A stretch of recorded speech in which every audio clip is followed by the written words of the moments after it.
Ibu dari segala masalah adalah overpopulation. Kebanyakan penduduk berebut di lahan yang sempit, berebut akses pendidikan, berebut akses kesehatan, berebut tata ruang. Gara-gara itu terjadi kemacetan. Tata ruang terlalu diserahkan ke hukum pasar, tidak diregulasi dengan keadilan sosial oleh negara. Apa yang terjadi? Kemacetan itu korban dari masalah tadi. Jakarta mewakili Indonesia, gajinya habis 30% untuk urusan transportasi. Bapaknya punya mobil, istrinya dibeliin mobil, anaknya dibeliin motor. Akibatnya penghasilan tidak pernah cukup. Maka salah satu solusi dari pasangan Ridho memperluas transportasi publik, tapi ada catatan.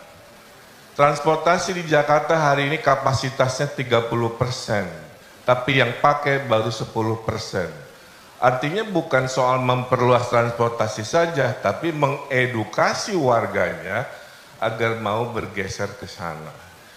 Tapi yang terpenting, cara pasangan Ridho 5 tahun ke depan adalah menghadirkan kebahagiaan, menghemat uang dengan konsep menghadirkan live, work, and play.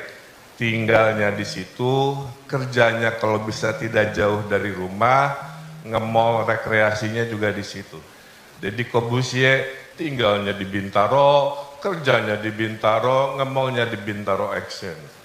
Ada orang di Kelapa Gading, teman saya tinggal di situ, kerja di situ, dan lain sebagainya. Apa kebijakannya? Memperbanyak hunian di tengah kota yang memang tidak ada lahan, di atas pasar, di atas stasiun, dan memperbanyak nanti izin perkantoran di pinggiran kota Jakarta. Sehingga orang selatan kerja di selatan, orang utara kerja di utara.